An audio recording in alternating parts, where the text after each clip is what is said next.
Hey, friend, you took a look at that title and you are excited, aren't you? Well, if you're not, then maybe you don't know much about Ginny Yurich, but by the end of this episode, you're going to. And if you do know a little bit about her and everything she shares, you're just going to love her even more. This was an amazing conversation.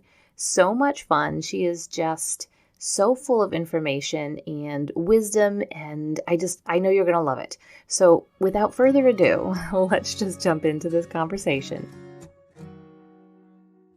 Welcome to the Little by Little Homeschool podcast, where you can get out of survival mode, feel confident in your homeschool decisions, and gain peace in your heart and home. I know that when we plant our feet firmly in this season of life and embrace our homeschooling, motherhood, and homemaking, we will thrive. I truly believe that we can do this from a place of peace and joy, all while growing a ton of contentment. And while we're at it, Mama, let's deepen those relationships with our children and love these years we get to pour into them. If you're ready to create beauty, seek simplicity, and live intentionally, homeschool mama, then close out that lesson book, let the kids go play, and let's have an authentic conversation. Hey friends, I am really excited about this interview today. I've got a special guest and she's just going to knock your socks off. And this is one of my favorite because I have many. I mean, anything to do with homeschooling. And now we are going to talk about the great outdoors that might give you a little bit of a hint as to who I am speaking to. But I want to welcome Ginny from 1000 Hours Outside. Ginny, can you tell us a little bit about your background, your family, and then just dive into what is the 1000 Hours Outside movement? Yes. Thank you, Leigh, for having me. I'm so thrilled to be here. I like your dimples, and this is amazing. So off we go. And hello, homeschoolers.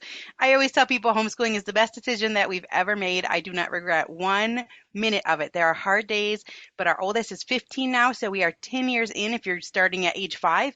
And it has just been a full and wonderful life. I'm still nervous about it every once in a while because I'm like, meh, we're a little behind on math, but we also have had a full life of experiences, and I think that will carry our kids through. So I'm the founder of 1000 Hours Outside, which is a movement that started because I was an awful mom when my kids were little. And I really struggled. It was so much harder than I thought it was going to be. Did you feel like that? I think some people do and some people don't. For me, I was planning on flying through and being really good at it. And then I had these kids that just cried all the time and they didn't really sleep. And it was just a struggle from the get-go, like literally just with one kid. And then our kids are pretty close in age at the top. They're, we had 3 in under 3 years. But even with just the first one, it didn't really matter that there were a lot of them. It was like right from the beginning. And so I really did not enjoy being a mom. I don't know if you're allowed to say that, but I You didn't. could say that here. And I loved my kids, but I just was struggling because I felt like I was failing all the time. It was like from the morning through the night, through the night. And then it just never stopped. And so I didn't know really what to do with our kids. I didn't know how to fill the time. And so I kind of looked around me to see what everyone else was doing, and they were doing programs. So that's what I did. And it was expensive. And it was a lot of output, like physical, emotional output from myself. So, a library program is free, but I tell you what, that takes up a lot of your energy. And, you're trying to get 3 kids out the door with the library books. They're all in diapers. They're all nursing. They're all crying. They all have 3 different size clothes, 3 different size diapers. One needs this. They got to have the snacks, and they have the stroller, and they're in their car seats. And I just remember feeling like it was like a circus act, and I would get to the library and try and get everyone through the parking lot and get everyone through the doors without smashing their fingers and find the library program and then try and get them to all sit still, and I'm nursing the baby. And it was just so much. Then you had to do it all in reverse. And then it will be like 11 a.m. I'll be like, wait a minute. Like, I still have almost a full day before my husband gets home. It was so hard. And I was sad. I was really down about it because I looked forward to being a mom and just was really slogging my way through it. And so what ended up happening was it's so random, Leigh. Sometimes these things happen. I was also in MOPS, Mothers of Preschoolers. I heard they recently changed their name, but I was in MOPS, and at my table, there was another mom, and she knew she was going to homeschool. And we knew we were going to homeschool. So we had become friends. She had a kid that was a year older than ours. So she had started to research earlier than I had. So she came to MOPS one day and she said, "Hey, Charlotte Mason says kids should be outside for 4 to 6 hours a day whenever the weather is tolerable." And I just remember thinking that is so absurd.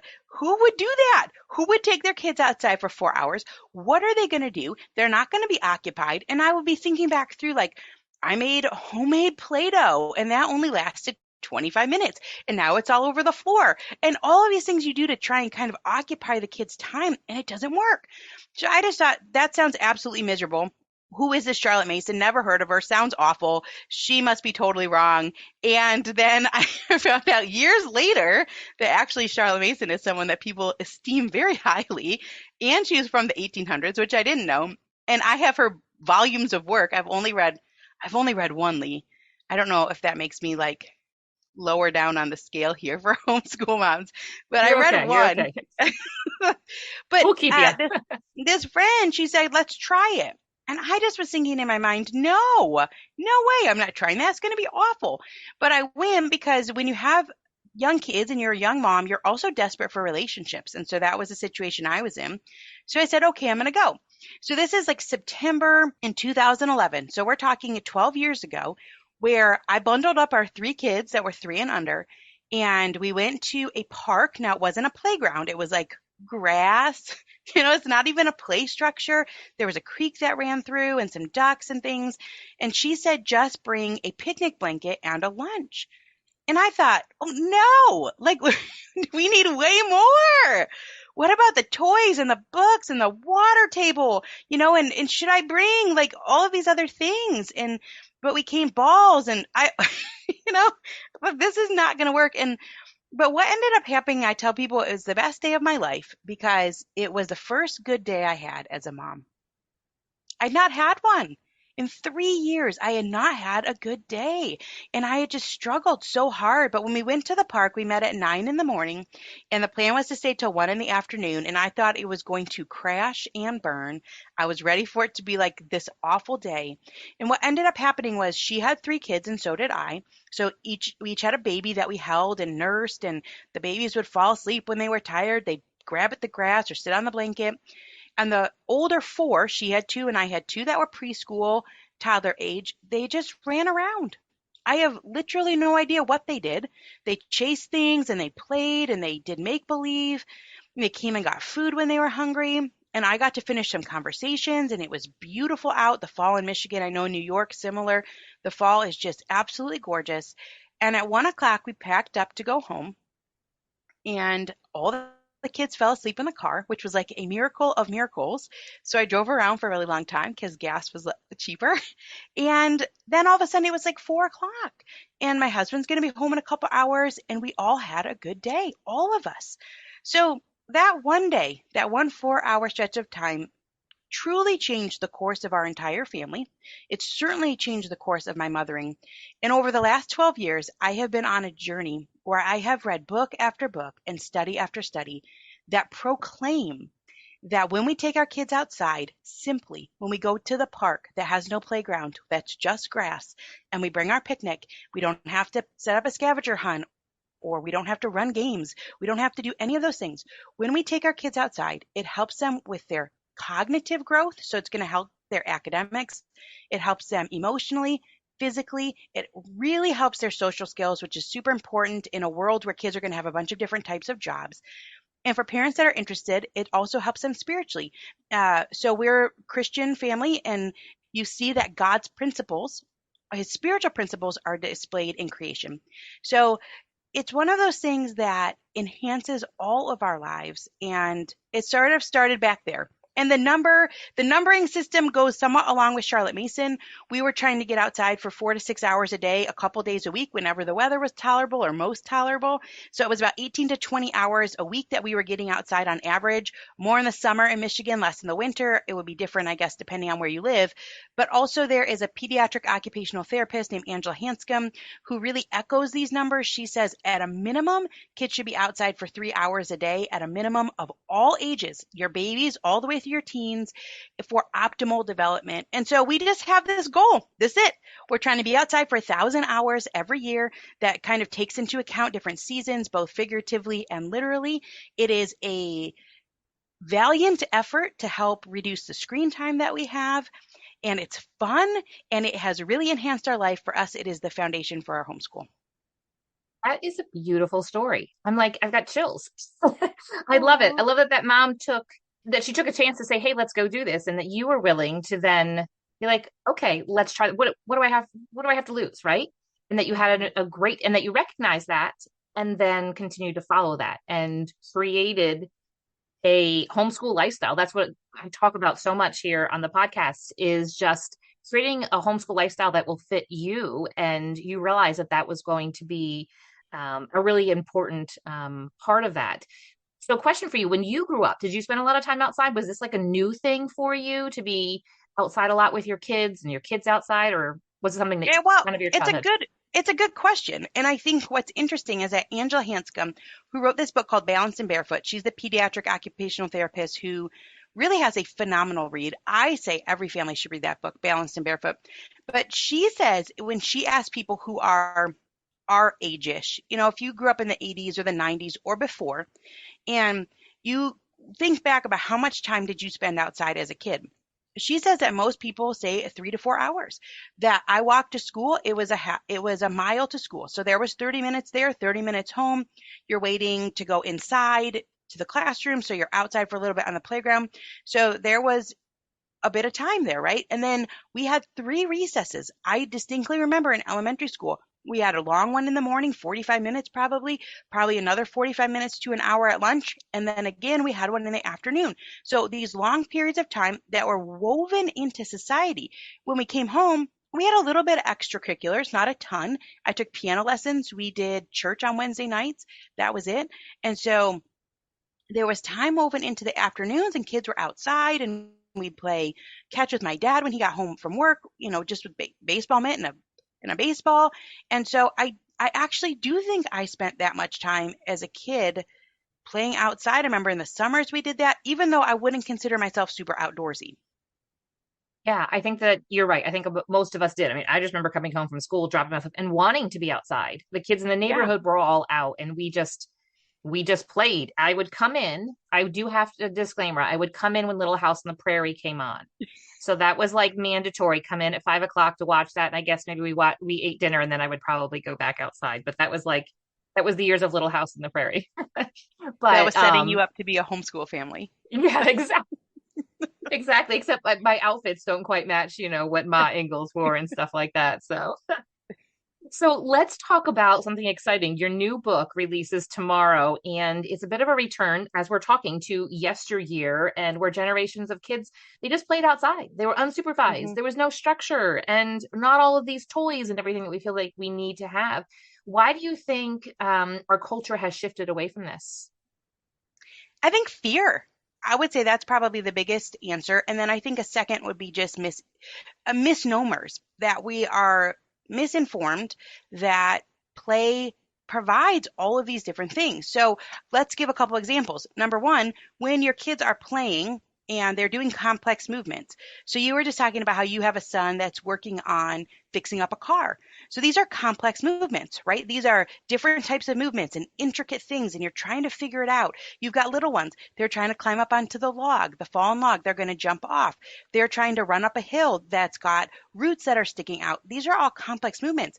And when we do those things, it enhances the very structure of our brains. So all of that wiring, it's getting enhanced. The myelin, it's thickening up. So our brains become quicker and they become more adaptable. So those types of things are happening when we're outside. We have all this sensory input.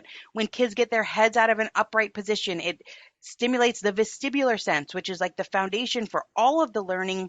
And kids get themselves in and out of an upright position a lot when they have the time and space to do so. So they hang upside down on the monkey bars. This is what we did as kids. A lot of these things aren't allowed anymore. You go on the swing, you go on your stomach and you spin, spin, spin, right? So all of this is aiding in development. And I just think maybe we don't know. We didn't know that. And so it seems like logically it would be better to put our kids in immersive French class for several hours on a Saturday morning, make sure that they know how to play the tuba, all of these different things, which are good too. I'm not saying that language isn't good for brain development. Certainly it is, and music as well. But it's like we have gone too far to that one side with all of the adult structured activities and forgotten, or maybe we just never knew what the child brings to the table. The child knows. The child knows what's next in the line of development. That's how they learn how to crawl. That's how they learn how to pull up on the furniture and toddle and all of these different things. So what's happening is they are pushing their bodies on to learn for mastery, and then they try something harder. And this would happen all the way throughout childhood if we took a step back and let the kids do it. But I think we've forgotten, or we step in so early that it doesn't really occur to us how much they bring to the table in terms of their own development. So it's an interesting thing that things have changed so much. People also blame fear of strangers, fear of abduction, that type of thing. And there really aren't other kids out in the neighborhood anymore. There's a book called Playborhood by Mike Lanza, where he says nothing is enticing these kids out. The screen is sucking them in, and they look out the window and there's no one out there. So there's no push to get out there. So there's been a lot of changes, and I think as we're seeing from the data, it's really to the detriment of our kids. And I think parents are starting to recognize that. I'm seeing a movement just online, just on social media, parents that I'll never get to meet in person, and how they are seeing that. I feel like we do that in culture. We tend to shift and go so far one way, and they're like, oh, wait a minute. There's actually research and there's evidence that we went too far. And so we start to pull back. So I'm hoping that this trend continues. So what are some things that kids are lacking by not spending time outdoors? And then what do they gain by actually spending time outdoors? There is a lot. There is a whole lot. So we're talking about physical things, right? So we're talking about eyesight. That's one thing. So when you go outside, your eyes relax. And this is the only time that the muscle around your eye, it's called the ciliary ring, and it goes all around your eye. It only relaxes when you have a long field of vision. So when you're inside and when you're sleeping, it's contracted. Like if you were to contract your bicep, that muscle is always contracted. And so what we see is we see kids that are having myopia, a lot of issues with their vision. They're having a lot of issues with tracking. The eyes need to track together. There's a lead eye. One of the eyes is the leader. And so the way that they learn to track together is by getting outside and getting in these various terrains and moving in a three-dimensional field instead of sitting with the head upright, going from this thing to that, or watching screens, that type of thing. So on a physical level, we're talking about core strength. We're talking about the shoulder girdle. We're talking about stamina. We're talking about flexibility. Kids who play outside, they don't get hurt as often because their joints and their ligaments, they've been stretched out. The kids know what to do with their bodies because they've done risky things, and they've learned how to calculate that. So on a physical level, kids are falling out of their chairs in school. They can't stay upright. They're having to put a lot of concentration in just toward that core strength. And so that's showing up academically, socially. Like, I just talked to this young man and I laughed, but it was actually really sad. He called his whole childhood like a social graveyard. Like this, he said it was so sad. He said everyone's on their screens and there's no one to play with. And this wasteland, he said, of isolation. And you look so forward to being with friends and being authentic and being on the cusp and say what you want to be. It's like everything's videotaped and everyone could get a picture of you and you be embarrassed. And he said, even like in the schools, the kids are on their phones all the time. The lunchroom is quiet. Oh, it's so sad. So kids are missing out on years and years of these social experiments, right? Like you're trying to figure out who you are and who you fit with and what to say and how to make friends. So that's kind of gone by the wayside. And I think that on an emotional level, I mean, they say suicides are up. Kids are really struggling with their anxiety and that type of thing. And I think a lot of that comes from lack of autonomy. They don't have time and space to be themselves, to control portions of their own lives. And so there really is, it's more than I realized is going on by just taking away, by kind of stealing. Sometimes that's what I say. That's not really our intent, but we are taking their time. And you can see that it really is affecting the whole child. The whole child is struggling. And on the other hand, if we infuse a little bit of that, which is hard to do, even as a homeschool family, there are a lot of cool curriculums out there. There's a lot of boxes to check. There's a lot of co-ops you can join. It takes some resolve to leave some space in the calendar and to say, I'm going to leave this for my kids. I'm going to invite a friend over and they can stay all day and the kids can just play and they'll figure out what to do. And that's a worthy use of our time.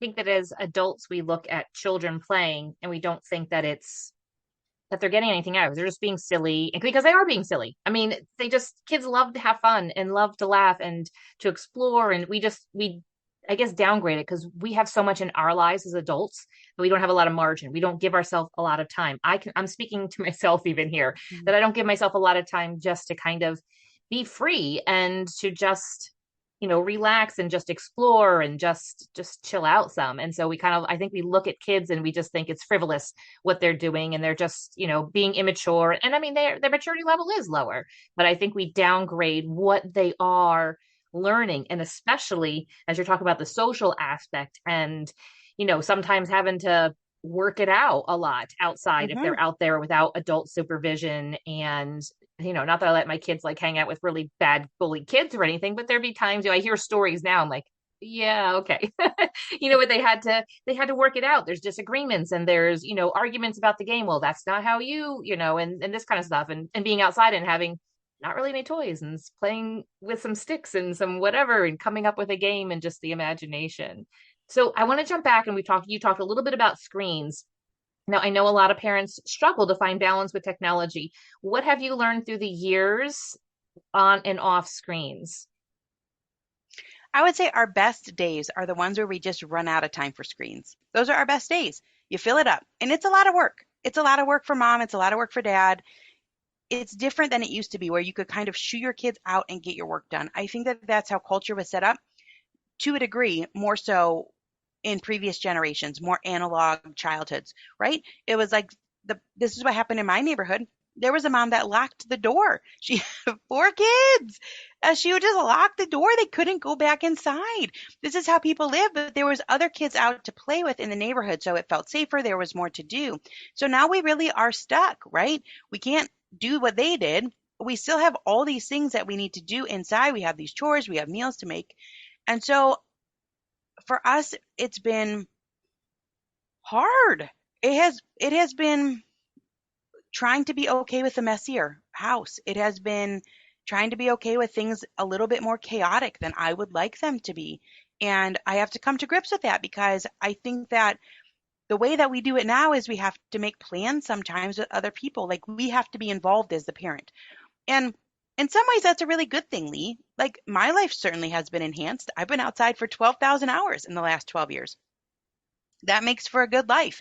And so I think, well, at some points where I was jealous and wished that I could have been inside, I don't know, like washing the windows or like, cleaning the baseboards, like they're not as clean as they could be. But also, I ended up getting a really good life out of this thing. So maybe it's for our benefit too. I've started to have that epiphany because we are sucked into the screens and sucked in a little bit to the pressures of seeing everyone else's home and everyone else's homeschool and everyone else's sourdough bread that looks like a pumpkin.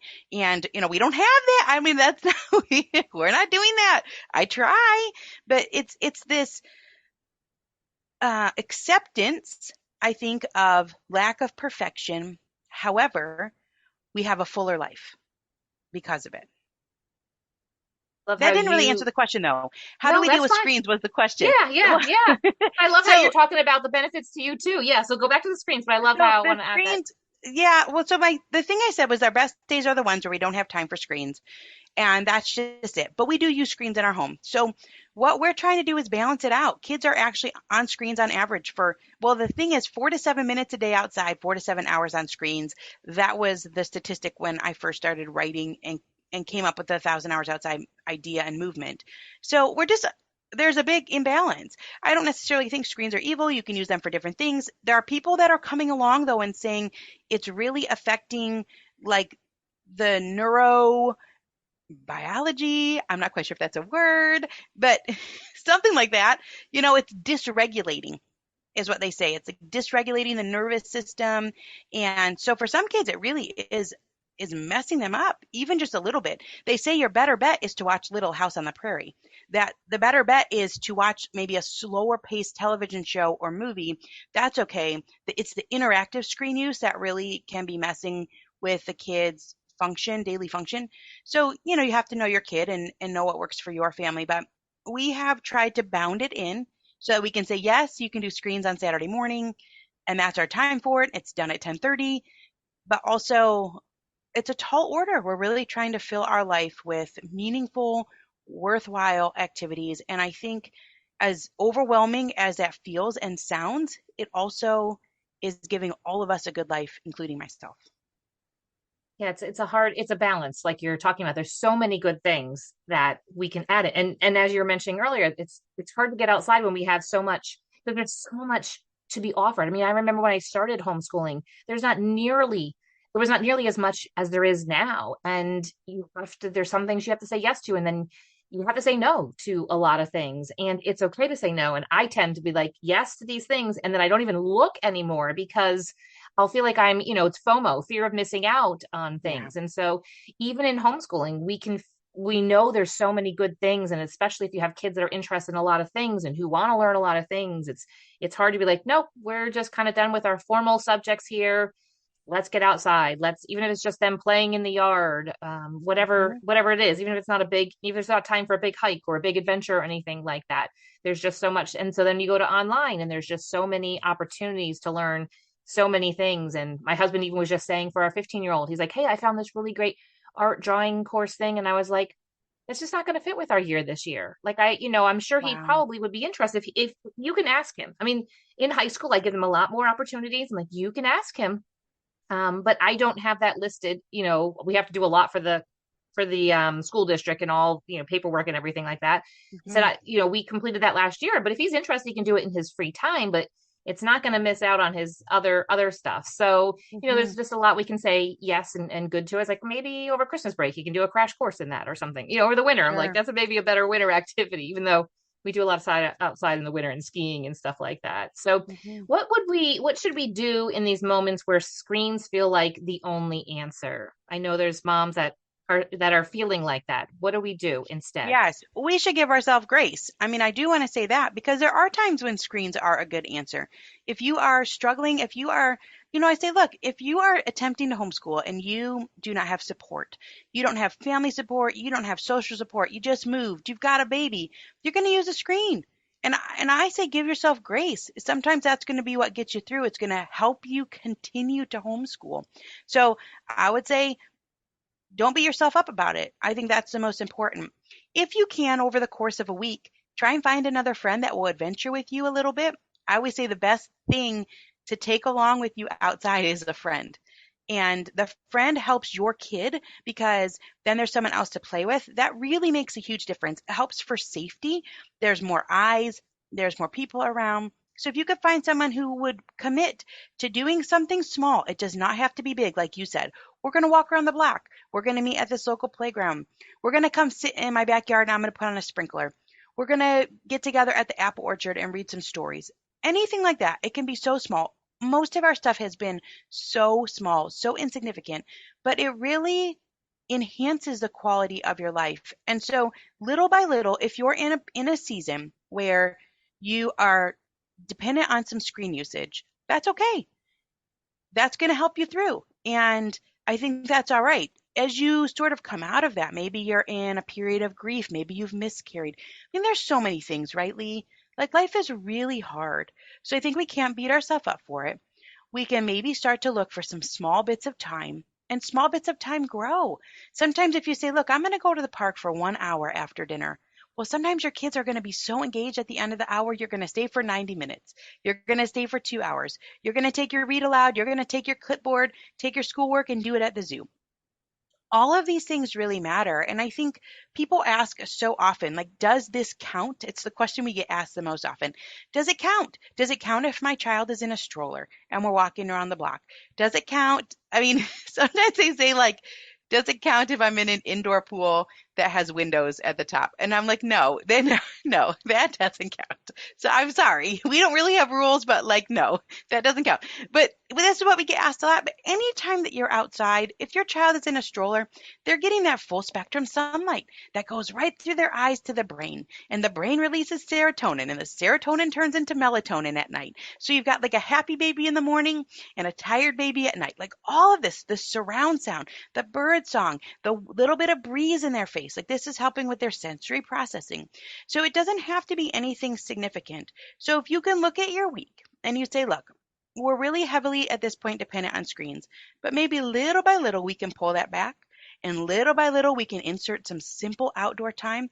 And then your kids will learn. They'll learn how to deal with their bored feelings. They'll become more imaginative over time.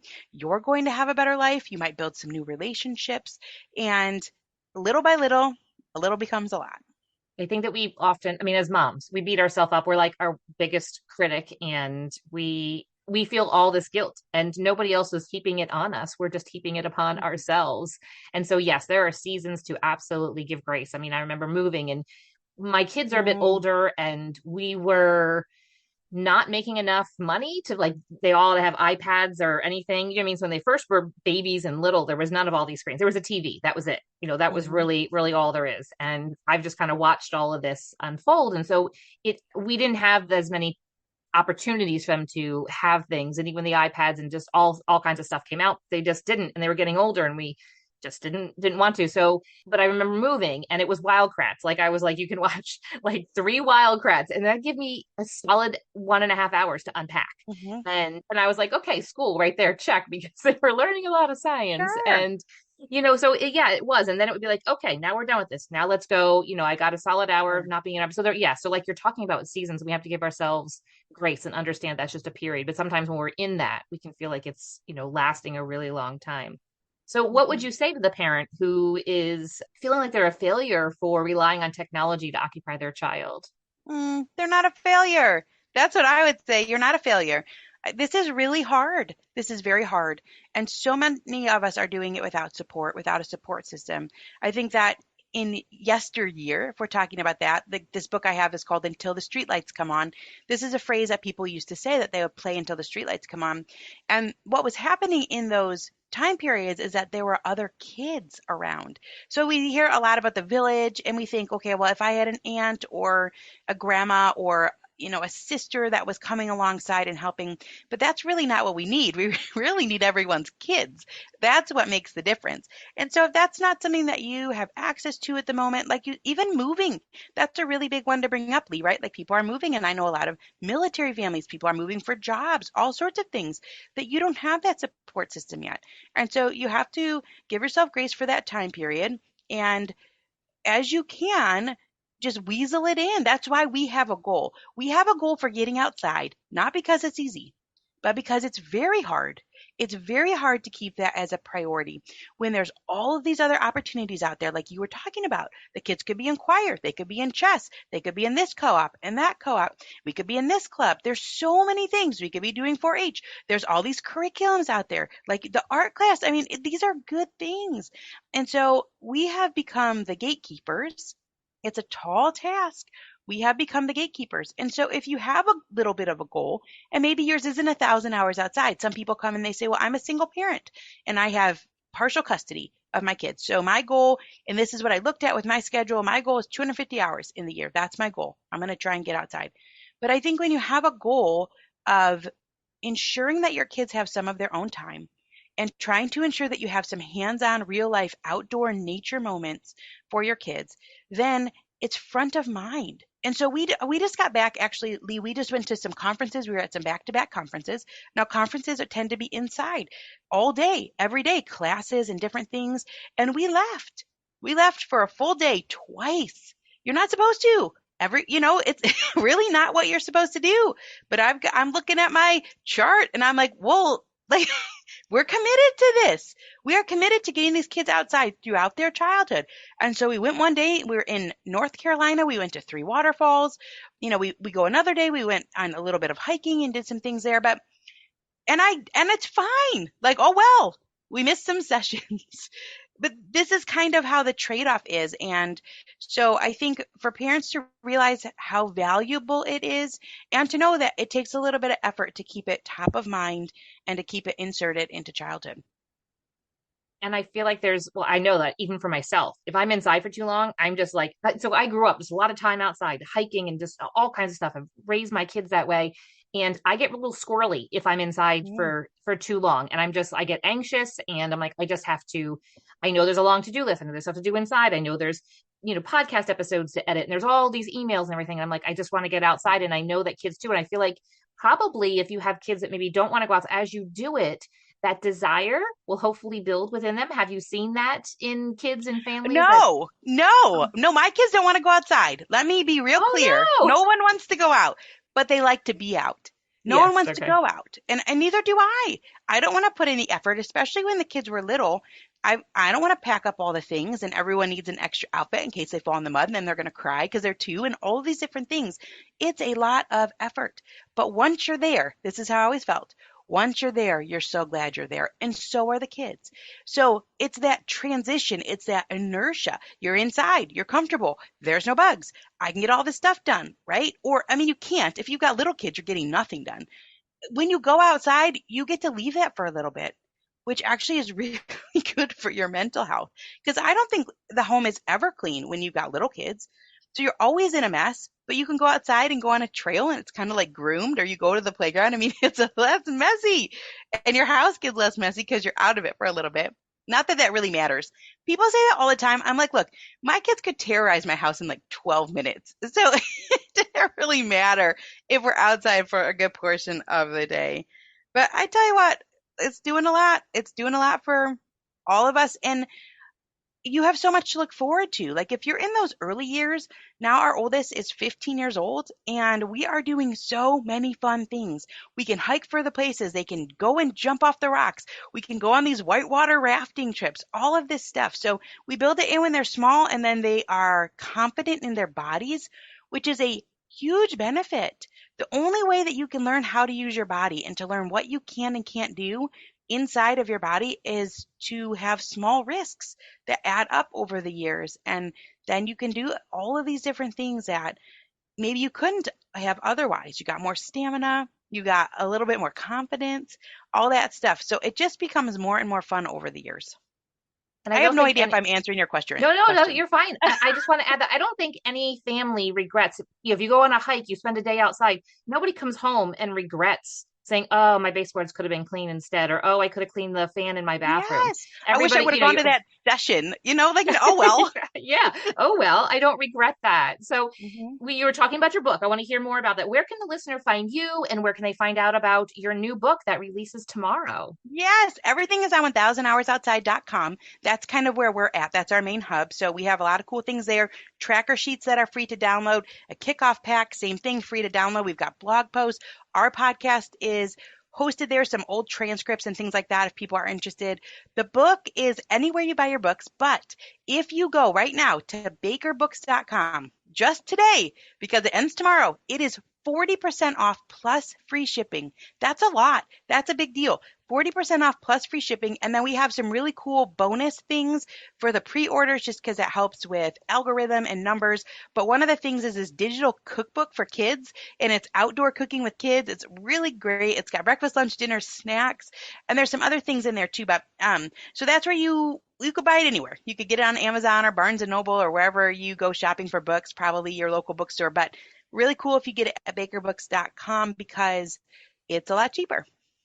That's amazing. I'm going to list all of that in the show notes. So, and I'm going to tell everybody to go ahead and get the book because it's going to be encouraging and be exactly what we need, along with this episode today. So, thank Thank you for you. joining me today, Ginny. This has been a great conversation. Thanks, Leigh, and everyone keep homeschooling. Yes, I agree. See, I told you that was a fun conversation. Ginny has just so much energy and so much passion and excitement for her message. And if you are not familiar before this podcast episode with 1,000 hours outside, you are now. And I would love for your family to be able to join in. Like I mentioned, as I was talking to her, I'm going to put in the show notes all the information. So her book It releases tomorrow, but you can go ahead and order it right now. And if you're listening to this episode past Monday, November 13th, I'm so glad you're here. That means that her book is out there. It's available for you to go ahead and to add to your collection. I know I have some really great homeschool mom books, and I know this is going to be one that I'm going to need to add to my bookshelf and that you need to as well. So all those links will be in the show notes just for you. Go ahead out, grab the book, and add in what Ginny shares to your family, and I know that you're going to start to see a difference. Be a part of this movement of getting our kids outside and a return to childhood and time spent in the great outdoors. I look forward to hearing from you about what you think about this conversation that I had with her, and also of all the adventures that you guys get to have as a family because you're homeschooling. We have the time to do such things. So grab the book and get outside. If this podcast has encouraged you, the number one way you can thank me is to leave a written review on Apple Podcasts. I love to hear how this show has impacted you. So if you could hop over and do that, I'd be so grateful. While you're at it, take a screenshot of this episode and share it with your friends to encourage them. You can also find me over on Instagram at Little by Little Homeschool. Until next time, have a beautiful day, Mama.